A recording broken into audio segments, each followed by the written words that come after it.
Welcome to another video from DIY Daily. Just got a short video today showing you how to reset the service light on this 2010 Mercedes ML350. So obviously this is the model with this type of steering wheel controls on it, and we've got the button in the centre there that we're going to be using as well.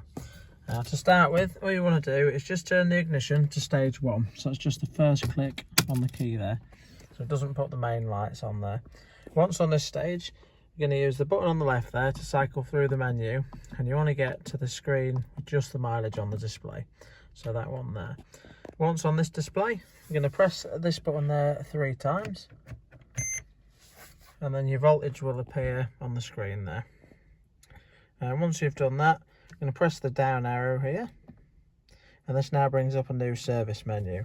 And to scroll down the menu, you use the plus and the minus buttons.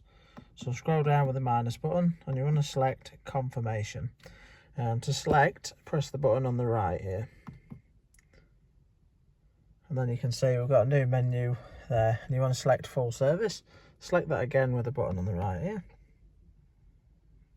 And that confirms the service. You can just press the same button again, and that'll just bring you back to the main menu there. And once on the main menu, you can just simply exit the menu with the button on the left, or just turn the ignition off. And that's all the service light all reset. Hope the video helped. If it did, give it a quick thumbs up and subscribe to the channel. Thanks for watching, and we'll see you next time.